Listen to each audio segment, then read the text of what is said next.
அஸ்ஸலாமு அலைக்கும் வரஹ்மத்துல்லாஹி வரகாத்துஹு.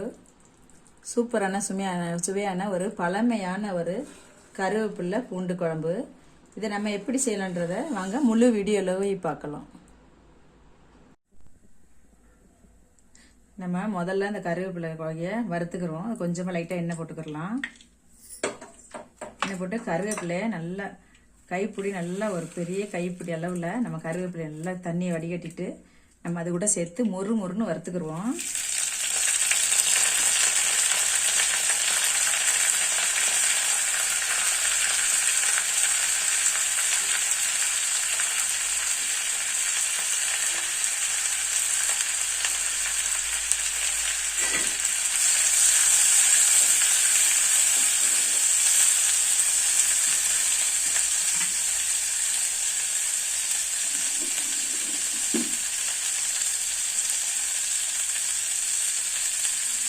இது கூட நம்ம ஒரு 10 பல் பூண்டை போட்டுக்கிடுவோம்.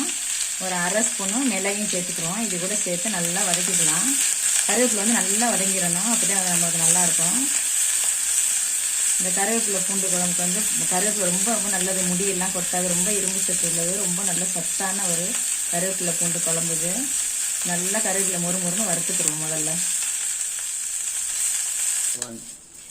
போதும், இப்போ நல்லா வதங்கிருச்சு. நம்ம இந்த கருவேப்பிலை பூரா எடுத்துட்டு ஆறினோடனே மிக்சியில் போட்டு நல்லா நம்ம அரைச்சிக்கிடுவோம். இதை நல்லா முதல்ல இதை எடுத்துட்டு நம்ம குழம்பு தாளிக்க ஆரம்பிக்கலாம்.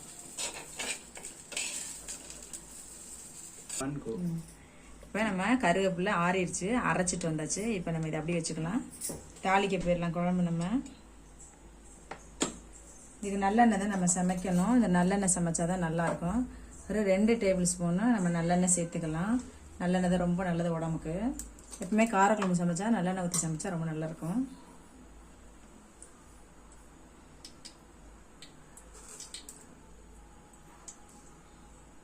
ஒரு 1/4 டேபிள் ஸ்பூனு கடுகு சேர்த்துக்கிடுவோம். கடுகு பொரியட்டும்.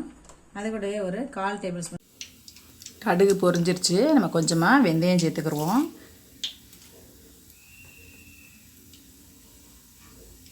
வந்துருச்சு. நம்ம சாம்பார் வெங்காயம் எடுத்துருக்கேன், ஒரு 10 வெங்காயம் எடுத்திருக்கேன். நம்ம அந்த வெங்காயத்தை அரைச்சிட்டு தண்ணி இல்லாமல் சேர்த்துக்கிறோம். பூண்டு சேர்த்துருக்கேன். முழு பூண்டு நல்லா ஒரு கைப்பிடி அளவு நல்லா பெரிய நாட்டு பூண்டு 2 முழு பூண்டு சேர்த்துக்கிறோங்க. அதையும் போட்டு நம்ம நல்லா வதக்கிக்கலாம்.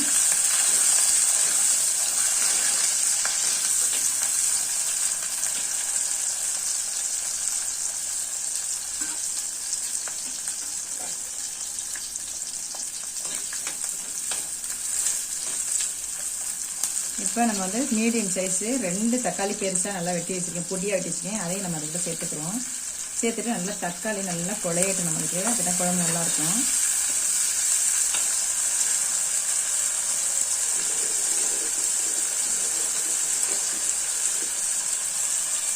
இது கூட நான் வந்து கொஞ்சம் 1 ஸ்பூனு கல் உப்பு சேர்த்துக்கிறேன். இது நல்லா வதங்கட்டும். தக்காளி நல்லா குழையிற வரையும் நம்ம நல்லா வதக்கலாம். தக்காளி நமக்கு நல்லா வதங்கிடுச்சு. இந்த டைமில் நம்ம காரம் நமக்கு தகுந்த மாதிரி தான், நம்ம விருப்பத்துக்கு தகுந்த மாதிரி போடணும். நான் வந்து வீட்டில் அரைச்ச தண்ணி மிளகாத்தூள் ஒரு அரை ஸ்பூன் சேர்த்துருக்கேன்.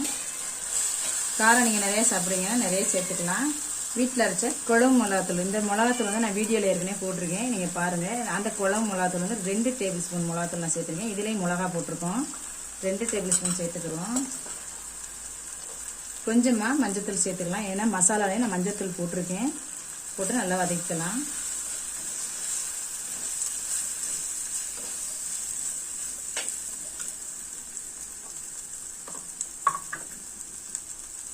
நம்ம வதக்கிட்டு இந்த டைமில் நம்ம கருவேப்பிலை அரைச்சி அந்த விழுதையும் வந்து நம்ம இது கூடவே சேர்த்துருவோம். இது அவ்வளோ இரும்பு சத்து. இந்த கருவேப்பிலை பொடி வந்து முடி நல்லா வளரும். இந்த கருவேப்பிலை பொடி நம்ம நல்லா சேர்த்துக்கலாம். இதெல்லாம் சேர்த்து நல்லா சமைச்சு சாப்பிடும்போது முடி நல்லா வளரும். இரும்பு சத்து அவ்வளோ இருக்குது இந்த கருவேப்பிலை பொடியில்.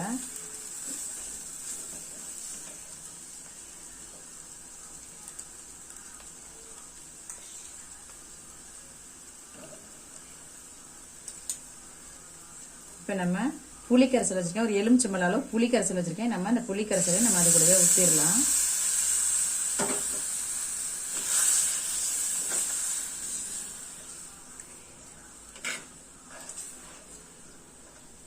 இது இப்போ நல்லா நம்மளுக்கு கொதிக்கட்டும். ரொம்ப தண்ணியெல்லாம் வச்சிடக்கூடாது, ஓரளவுக்கு திக்காக தான் இருக்கணும். நம்ம கொஞ்சம் மிக்ஸி ஜார் கழுவி கொஞ்சம் சேர்த்துக்கலாம் அதில்.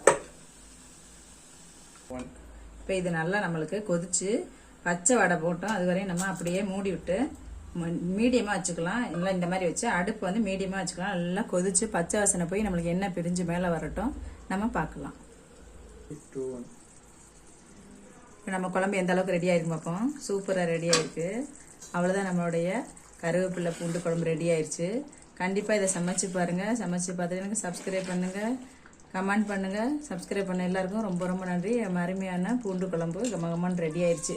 ரொம்ப ரொம்ப உடம்புக்கு நல்லது. கடைசியாக நம்ம ஒரு சின்ன பீஸு வெள்ளைக்கட்டி அதில் போட்டுக்குவோம். நம்மளுக்கு அது விறுவிறுப்பு தன்மை இருக்கும் கருவேப்பிலை. இந்த வெள்ளம் சேர்க்கும்போது அது ஒரு டேஸ்ட் நல்லாயிருக்கும். அவ்வளோதான், நம்ம அடுப்பு ஆஃப் பண்ணிவிட்டு விட்டோம்னா நம்ம மண்சட்டின்றனால கொஞ்சம் நேரம் கொதிச்சுக்கிட்டே இருக்கும். ஆஃப் பண்ணிவிட்டு நம்ம அப்படியே மூடி வச்சிடலாம். அந்த எண்ணெய் ஃபுல்லாக மேலே வந்துடும். ரொம்ப சூப்பராக இருக்கும். நம்ம அப்புறமா எடுத்து நம்ம சேவ் பண்ணலாம்.